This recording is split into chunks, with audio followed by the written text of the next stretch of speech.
ये जो हमारा जन्म हुआ ये भाग्य के अधीन नहीं है, ये नवीन भाग्य निर्माण करने के लिए है। नहीं तो आदेश ही नहीं देते भगवान। पशुओं को आदेश नहीं दिया जाता क्योंकि वो भाग्य के अधीन है। केवल मनुष्य शरीर को आदेश दिया गया है। किसी देवता को भी आदेश नहीं दिया गया कि आप ये करो ये ना करो, क्योंकि वो वही करेंगे जो उनके सुकृत है, उसके अनुसार बस भोग भोगेंगे। आगे कुछ नहीं कर सकते, नवीन कर्म नहीं कर सकते, न नारकी जी कर सकते हैं, न स्वर्ग के कर सकते हैं। सब अपने अपने परिणाम को केवल भोग रहे हैं। यहां परिणाम उपस्थित करने का अवसर है। आप जो चाहो अपना परिणाम कर सकते हो। आप चाहो नरक जाओ, चाहे स्वर्ग जाओ, चाहे नारायण बन जाओ, जो चाहो कर सकते हो। मनुष्य शरीर है तो ऐसा शास्त्र स्वाध्याय और पंडिताई ज्ञान किस काम का जो भगवत प्राप्ति प्रारब्ध पे छोड़ दे। तो कुछ जन हैं जो शास्त्र स्वाध्याय करके या संतों की वाणी सुनकर इस विचार में आते हैं कि मुझे क्या करना चाहिए, परिवार का पोषण या भगवत प्राप्ति। दो विभाग कर लिए इसलिए खतरा है, निर्णय नहीं कर सकता। और सही पूछो तो दो विभाग है नहीं, एक ही बात है। समझ जाओ तो वहीं वहीं भगवत प्राप्ति हो जाएगी। अब उसके विचार में आता है कि अभी तो ब्याह हुआ है, या अभी छोटे छोटे बच्चे हैं, या अभी बच्चों का ब्याह किया है, अभी नए हैं, क्या जाने संसार का। मेरी आवश्यकता है, नहीं तो संसार इनको परेशान कर देगा। और वो अपने अहम जनित कर्ता भाव से ऐसा बंध जाता है कि निर्णय ही नहीं कर पाता। श्री चरणदास जी कह रहे हैं, ए भाई समझो, जिस कर्तव्य को तुम विसार करके झूठे भाव को कर्तव्य मान रहे हो, अरे माया के दीवाने, अरे हिया नहीं रहना, करना अंत पयाना।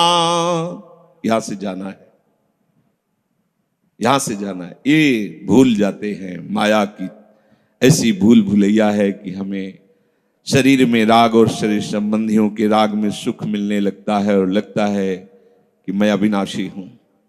वैसे मैं तो अविनाशी ही है, पर विनाशी को लेकर मैं ये भूल कर बैठता है। और जिसको पकड़ा है वो सब विनाशी, सब विनाशी। गो गोचर जहां लग मन जाई, सो सब माया जानो भाई।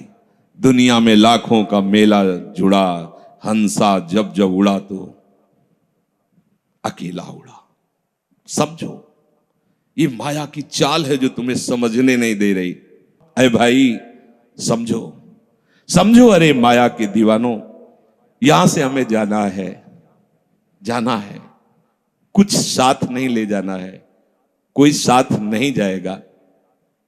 बस तुम फंस गए हो मोह दलदल में। ये कुटुंब का मोह ऐसा मोह है कि कैसे तुम्हें बताएं। याद ही नहीं आती कि मुझे जाना है, याद ही नहीं आता कि सब छूटना है। ये समझ में नहीं आता कि मैं आया किस लिए। बड़ी विचित्र भूल भुलैया है। मोह कुटुंब के अवसर खोयो। दो बातें आती हैं, परिवार का पालन पोषण, ये धर्म पालन करूं, या हरि का भजन करके भगवत प्राप्ति करूं। तो बोले मोह कुटुंब के अवसर खोयो। अवसर मिला है तुमने, भलो पायो दांव रे, चूक ना अवसर प्यारे, भलो पायो दांव रे। बड़ा अच्छा अवसर मिला है भजन करने का, चूक गए तो फिर पछताना पड़ेगा। हरि की शुद्ध बिसराई। अब वो निर्णय करता है परिवार के पोषण का, क्योंकि मोह ममता है। पीछे का हर बार सत्संग में कहते हैं कि पीछे का रास्ता एकदम बंद हो जाना चाहिए, कि आगे कोई भयावह स्थिति आवे तो लौटने का रास्ता नहीं रहना चाहिए। उपासक को पीछे का मार्ग बंद कर देना चाहिए। पर होता क्या है, अपने लोग बहुत कमजोर हैं, तो कदम ऐसे रखते हैं पर पीछे वाला पुष्ट बनाए रखते हैं कि अगर इधर थोड़ी भी आंच लगी तो कदम पीछे करके सुरक्षित हो जाए। वो सुरक्षित नहीं है, वो सुरक्षित नहीं है, वो असुरक्षा है। परिवार का राग, अन्य भरोसा, किसी देहधारी का भरोसा, किसी वस्तुओं, ये भरोसे लायक चीज है। अरे क्षण में बिगड़ जाने वाली चीज है। भरोसा तो हरि का है, भरोसा तो हरि गुरु चरण सेवा अनुसरो। ये भरोसा कभी तुम्हें विश्वासहीन नहीं होने देगा। ये भरोसा कभी धोखा नहीं। साधुते हो न कारज हानि, कभी तुम्हारा अमंगल नहीं हो सकता। मोह कुटुंब के अवसर खोयो हरि की शुद्ध बिसराई। अब दिन तो बैल की तरह काम करने में व्यतीत हो रहा है और रात्रि नींद और भोग में समाप्त हो रही है। आठों पहर की 60 घड़ियां बेकार में इसने व्यतीत कर दी। एक क्षण भी शांति से बैठकर विचार नहीं किया कि मेरा जन्म किस लिए हुआ है, मैं क्या कर रहा हूं, और अपना कुशल चाहता है। एक छिन हरि को नाम लीनो, कुशल कहां ते हुई, तब लग कुशलन जीव को सपने हो मन विश्राम। स्वप्न में भी शांति नहीं मिल सकती जब तक भजन नहीं करोगे। बालक अवस्था तो खेल में चली गई, जवानी हुआ तो अहंकार मद छाया, मैं करता मैं भोगता इसमें चली गई। जब वृद्ध आया तो रोग और चिंताओं ने घेर लिया। अब इतना दुखी है कि वो सोच भी नहीं सकता कि मैं इनसे दूर होकर भजन कर लूं। ये जो वो भजन का नाटक होता है, भजन में हम देखते हैं ऐसे ही लगा रहता है, कैसे हो और बढ़िया से, और क्या करें, और मरने का ठौर आ रहा है, और क्या करें, तुम आए हो भजन करने के लिए और में भी फंसे हो, क्या कर दूं, कहां से कैसे व्यवस्था कर दूं। हम ही चला रहे हैं, भले वृंदावन में बैठे परिवार हमारे अनुसार चलेगा, हमारे ही, नहीं तो नष्ट हो जाएंगे। आए हैं वनवास करने के लिए, भजन करने के लिए, पूरा का पूरा प्रपंच दिमाग में पता लगता है। वृद्ध भय चिंताति उपजी, दुख में कछु न सुहाता। अरे भूल क्यों रहे हो, चेतो। साधु चेताता है जगत को, चेतो। काल रूपी शिकारी धनुष पर विष का बाण चढ़ा चुका है, तुम ठीक निशाने पे हो, होश में हो जाओ। अगर अब कोई तुम्हें निशाने से बचा सकता है तो काल का भी महाकाल हरि बचा सकता है, दूसरा कोई नहीं। आए अचानक बांधे, यम के दूत आकर अचानक बंधन में डाल करके ले जाते हैं। अब वो निर्णय कर रहे हैं, झूठे जग से नेह छोड़कर साचो हरिनाम उचारो। चरणदास सुखदेव कहते हैं अपना भला विचारो, इसी में अपना भला है। तो क्या करें, घर परिवार छोड़कर तुम्हारी तरह बाबा जी बन जाए? बाबा जी बनने से भगवत प्राप्ति नहीं होती। अगर आप बाबा जी बाहरी बात को ले रहे हैं तो उसको समझ लीजिए, बाबा जी बनने से भगवत प्राप्ति नहीं होती, प्रभु के होने से भगवत प्राप्ति होती है। वो आप चाहे गृहस्थ वेश में रहकर बनो या आप विरक्त वेश, 2 मार्ग शास्त्रों ने स्थापित किए हैं, वो प्रभु के लिए। अगर वेश बदल लिया है और परिवार का राग है, भोगों का राग है, संसार की सत्यता का भान हो रहा है कि सब सत्य है, कोई फर्क नहीं पड़ता। वेश परिवर्तन से कोई फर्क नहीं पड़ता। गधे की पीठ में चाहे मिट्टी ला दो, चाहे कबाड़ ला दो, चाहे बेद ला दो, उसको बाहर से मतलब है। शरीर में चाहे लाल कपड़ा पहनो, चाहे सफेद पहनो, चाहे काला पहनो, चाहे नीला पहनो, चाहे पीला पहनो, ये तो वस्त्र है। आपका उद्देश्य क्या हुआ, आपका अपनापन कहां गया, ये खास बात है। कहीं ऐसा नहीं लिखा कि बाबा जी बनने से वो मोक्ष पद प्राप्त, नहीं। जहां संत की बात आएगी वहां लक्षण होंगे, जहां भगवत प्राप्ति की बात आएगी वहां मन का प्रभु में तन्मयता होना, प्रभु में डूबना, प्रभु के चिंतन में मगन होना होगा। वो चाहे गृहस्थ हो चाहे विरक्त हो, दोनों के।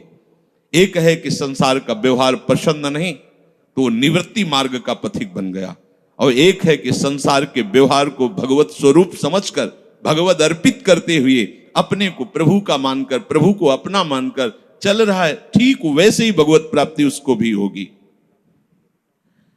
हम लोग जब सत्संग में बात सुनते हैं तो निर्णय करने के लिए हमारा ही हृदय होता है। अब लगा कि नहीं ठीक है, भजन तो करना है, पर हम ऐसा नहीं है कि कर्तव्य के लिए रुक रहे, पर कुछ समय अब हम लेंगे, फटाफट सब निपटा के। तो तुमसे भी चतुर काल है, वो उतने ही समय में तुम्हें निपटा देगा। बहुत चतुर है। हमने बहुत से लोगों के मुझ से सुना है कि बस ये काम हो जाए हम आए, आज तक वो लौट के नहीं आ पाए, क्योंकि वो गली ऐसी है, क्या है, बहुत दलदल है आगे। जो गया ना मोह कलिल में डूबा, अब निकल पाना बड़ा मुश्किल है।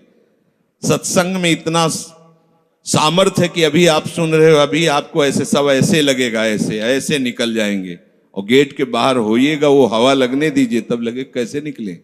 ऐसी प्रचंड माया है।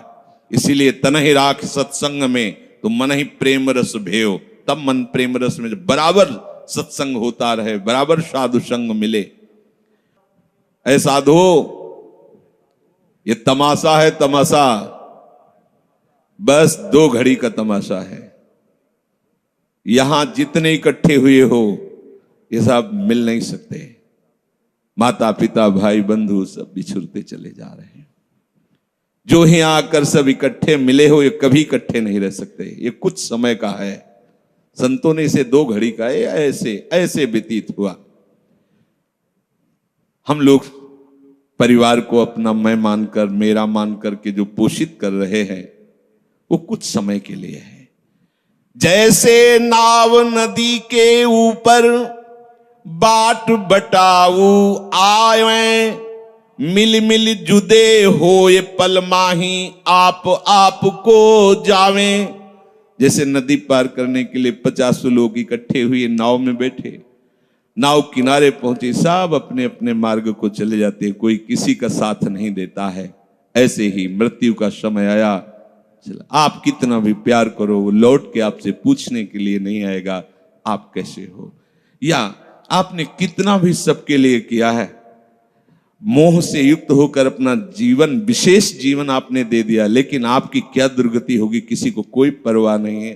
फूंक ताप के 10-5 दिन में वो जो दिन क्रिया हुई, इसके बाद सब मौज मस्ती में होते हैं। कोई तुम्हारा चिंतन, कोई तुम्हारा नाम नहीं लेगा, कोई तुम्हारे लिए आंसू नहीं बहाएगा।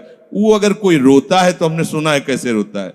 आज तक हमने जो कहा वही इन्होंने पूरा किया, मतलब अपनी कामनाओं की पूर्ति के लिए रोता है। अब कौन हमारी बात सुनेगा।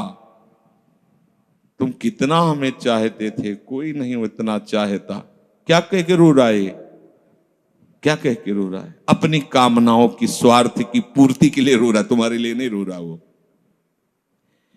ये भगवान का बगीचा है संसार, रंग बिरंगे फूल हैं। कुछ तो कली ही मुरझा कर नष्ट हो जाती है, कुछ फूल खिलकर नष्ट हो जाते हैं, कुछ में ऐसी सुगंध आती, थोड़ा सुगंध फैलती, वो भी नष्ट हो जाते हैं। ये बगीचा केवल देखने में सुहावना लगता है बड़ा भयावना। इसमें मृत्यु का तांडव हो रहा है। आप देखो, प्रतिपल मृत्यु भयावा, पर कैसी माया है। सामने वाला पतिंगा जला, फिर भी वो जाके उसी में जलता है। ऐसे फूंक के आ रहे हैं एक को, और उनको ये वैराग्य नहीं हो रहा कि मेरे शरीर की भी यही दशा होनी, मुझे कुछ कर लेना चाहिए। ऐसी कुछ कर लेना चाहिए जिससे हम कालातीत अवस्था को प्राप्त हो जाए। क्यों नहीं कर पाता? दारा सुत संपत्ति को सुख, ज्यों मोती ओस बिलावे, यहाँ ही मिले और यहाँ ही नासे, ता क्यों पछतावे।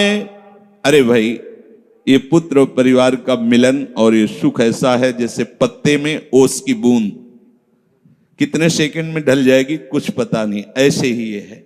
बड़े हर्षित हो रहे हैं, बाजे बजवा रहे हैं, बहुत दिनों बाद लड़का हुआ है, फूले नहीं समा रहे, और काल की अवधि बहुत अलु खत्म। अब वो बूंद जो है पत्ते में गिर गई। अब किस बात को लेकर यहां खुशी मनाई जाए, किस बात को लेकर हम यहां गर्व करें? बहुत सावधानी की जरूरत है। जो यहां मिला वो यहीं छूट जाएगा। आप जब जाओगे तो आपके साथ हरि भजन वो किया नहीं, आपके साथ ही हरि उनको माना नहीं। क्या करो?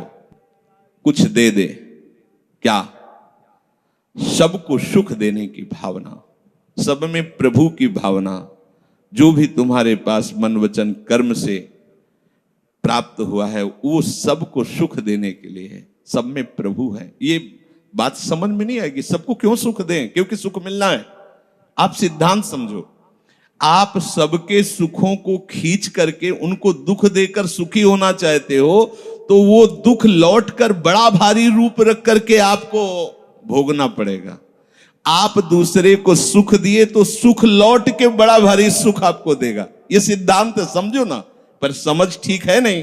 तो हम दूसरे को दुख दे करके अपने को सुखी मानना चाहते तो वो दुख बहुत बड़ा रूप रख के आता है और हम दुखी हो जाते हैं। नहीं, आज तक तो सब लोग सुख के लिए ही कर रहे हो, तो सुखी हो जाना चाहिए। मतलब गलत है, कहीं ना कहीं सिद्धांत गलत है। सत्संगति को लाभ बड़ो है, साधु भक्त समझावे, चरण दास ही राम सुमिर ले, गुरु सुखदेव बतावे। चरणदास जी कह रहे तुम्हारा परम हितकारी हरि है, उसी से नेह लगा लो, सदगुरु के वचनों पर विश्वास करो, प्रभु के नाम का निरंतर रटन करो। अब ये बात हमारी समझ में आई सत्संग के द्वारा कि हमारे जीवन के जो दो उद्देश्य बन रहे थे कि एक तो क्या करें, परिवार का पोषण करें या हरि भजन करें। तो दो भाव जो बने थे उनको तो मिटार दो, दो है ही नहीं। घर गृहस्थी में जो है बिल्कुल उसे बंधनकारी मत समझो, प्रभु का सब कुछ मानकर नाम सुमिरन करते हुए जो सेवा करो। अरे बड़ा आनंद आता है। आपको लगता है कि बैठकर भजन होता है, बिल्कुल ये मन की चाल है, नहीं होता। मन को भजन में नहीं लगाओगे तो चाहे पड़े रहो चाहे बैठे रहो, भजन नहीं होने वाला। और अगर भजन में लगाओगे तो फावड़ा चलाते हुए भजन होगा। जब नाम का अभ्यास करना था तो नई अवस्था थी, तो गुरुजन हर समय सेवा में लगाए रहते थे। बड़ी बड़ी पत्थर की शिलियां आश्रम में थी, उठा उठा कर उनको जमा कर खोद के बना बराबर करना, तुलसी का बगीचा लगाना, गेंदे का बगीचा लगाना, और वृक्षों को हैंड पैप से भर भर के पानी 100 बाल्टी खूब सींचना खूब, और उसमें भी नाम स्मरण करना। और जो पूर्व सदगुरुदेव भगवान थे बड़े ही बाहरी कठोर नियम वाले, और उस समय नाम का अभ्यास उसी समय करवाया गुरुदेव भगवान ने। ऐसे नाम पूरे में सोने लगाना, गुरुदेव भगवान की कृपा से ये समझ में आया। तो हमें लगता है कि कोई भी काम करते हुए भजन हो सकता है, कोई भी।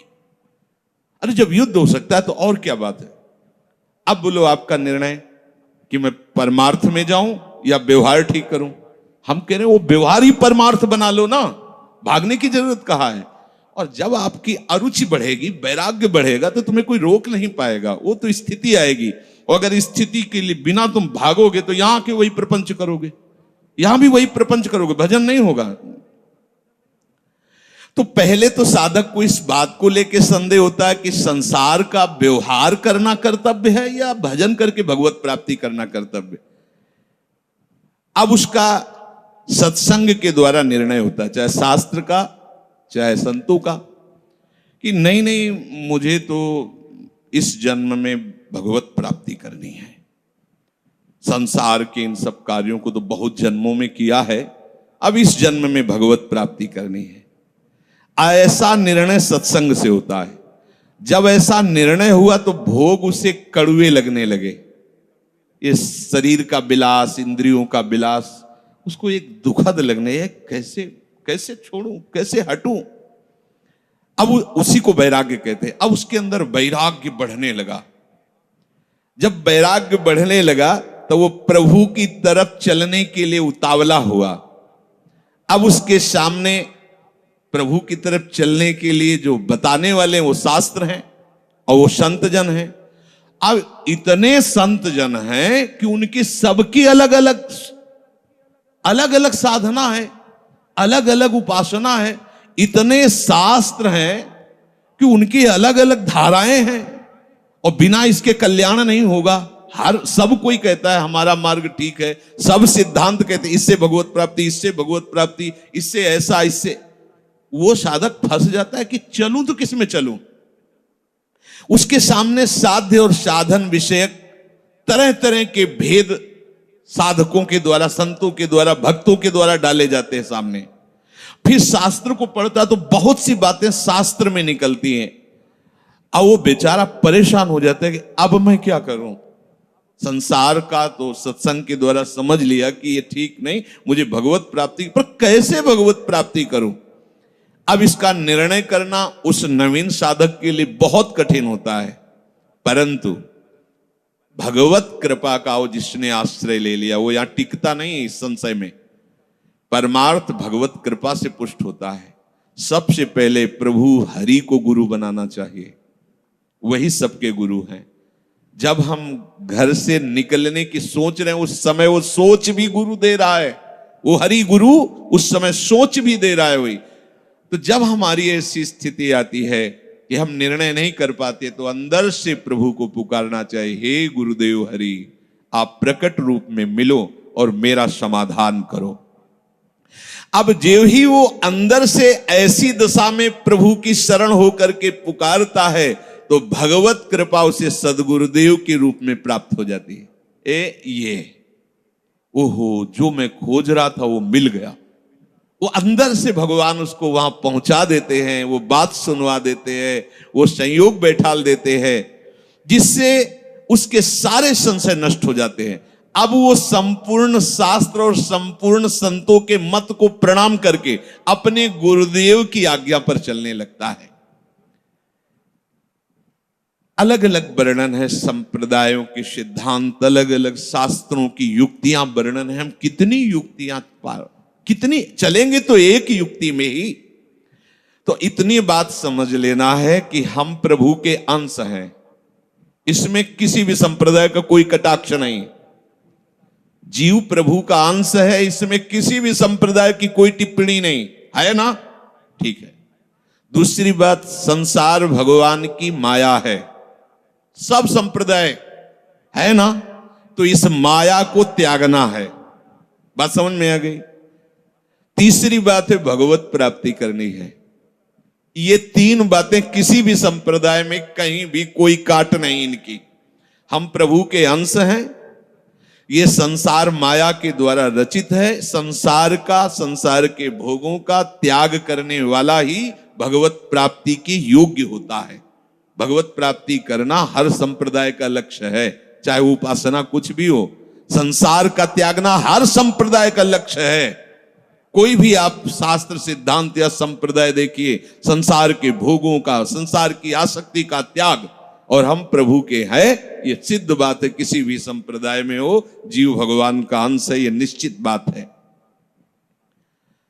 तो ऐसा निर्णय गुरुदेव की कृपा से स्वाभाविक हो जाता है कि अब सब सिद्धांतों को भले सुन लें, लेकिन हमें चलना का हमें पता है।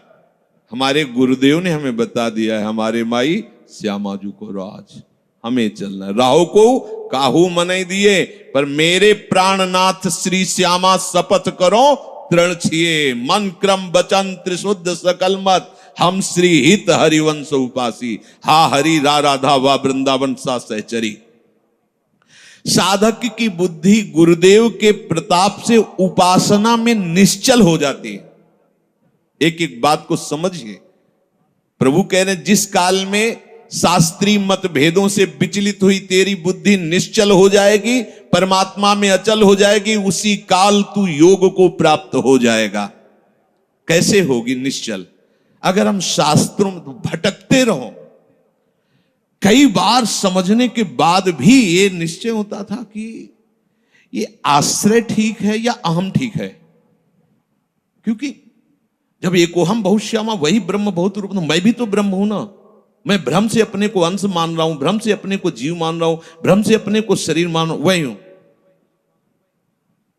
सेवक से विभाव बिन भव न तरी उर्गारी। काकभूषण जी कह रहे बिना सेवक और स्वामी के भाव के संसार से तरा नहीं जा सकता। एक में है सेवक स्वामी भाव के बिना नहीं तरा जा सकता, और एक है कि जब तक सेवक स्वामी भाव भेद है तब तक अविद्या है, अविद्या है तो मोक्ष नहीं। बड़ा झंझट है, बड़ी समस्या है। उसका समाधान केवल गुरुदेव के वचन से होता है। मोक्ष मूलम गुरु कृपा, वो बता दी ऐसे चलो, बस दूसरे के लिए सुनना। दूसरा कोई गलत नहीं है।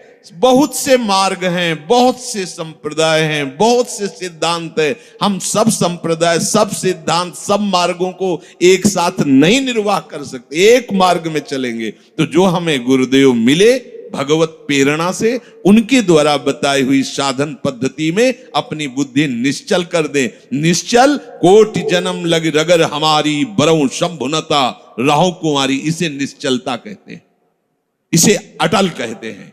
चाहे जितनी परीक्षा ले लो, चाहे जैसा दुख दे दो, चाहे जैसा प्रलोभन दे दो, लेकिन अब अपने प्रियाजू के गोरे चरणार बिंदु के सिवा अन्य आश्रय नहीं ले सकते। ये अचल बुद्धि हो गई। साधक की बुद्धि निश्चल हो जाती है कि अब तो मुझे केवल प्रिया प्रीतम का नाम रटना है, प्रिया प्रीतम की सेवा करनी, प्रिया प्रीतम के भरोसे में रहना और प्रिया प्रीतम के पास ही जाना है। ये निश्चय लगभग लगभग ऐसा तो हो गया होगा, क्योंकि सत्संग सुन रहे हैं बहुत काल से। कई बार सत्संग में कहा चित्त का समाधान हो जाना ही उपासना की परिपक्वता है। यदि आपसे कोई प्रश्न करे कि आपका उपासना का स्वरूप क्या है, तो श्री राधाजुग चरण निवास, बस आगे कुछ है ही नहीं। हमारा केवल उपास्य तत्व प्रेम, प्रेम का मूर्तिमान स्वरूप लाडली लाडली के गोरे चरणारविंद, बस। भजन साधन ये सब उनकी कृपा से हो रहा है। हमारा लक्ष्य केवल लाडली, भरोसा केवल लाडली, अपनापन केवल लाडली। अभी जीत गए, अभी जीत गए। ज्यादा जैसी तरिवंश प्रपंच बंच सब काल ब्याल को खायो, यह जिए जान श्याम श्यामापद कमल संग सिर नायो। मुझे प्रियालाल को प्राप्त करना ये दृढ़ निश्चय हुआ गुरुदेव की कृपा से। ऐसा दृढ़ निश्चय होने वाली बुद्धि को अचल कहते हैं। जब दृढ़ निश्चय हो जाता है तो साधन अब सिद्धावस्था में परिणित होने लगता है। ध्यान रखना, जब तक ये करें कि ये करें कि ये करें कि ये करें ऐसा चलता रहता है तब साधक रहता है। और जब ये निश्चय हो गया है अब उसका साधन सिद्धावस्था की तरफ जा रहा है, क्योंकि अब उसको निश्चय की जरूरत नहीं, वो हो चुका है। प्यारी जो प्यारे जो वृंदावन धाम, नाम रूप लीला उनके गुणों का गायन, ये हमारा तय हो चुका है। इसमें कोई मिलावट नहीं होगी। अब साधन नहीं हो रहा, अब वो धीरे धीरे परिपक्व हो रहा है, गाढ़ हो रहा है, वो सिद्धावस्था की तरफ जा रहा है। तभी प्रभु कह रहे हैं कि बुद्धिस्तदा योग मवाप्स्यसि। अब वो योग को प्राप्त हो रहा है। निश्चय हो गया, अब योग को प्राप्त।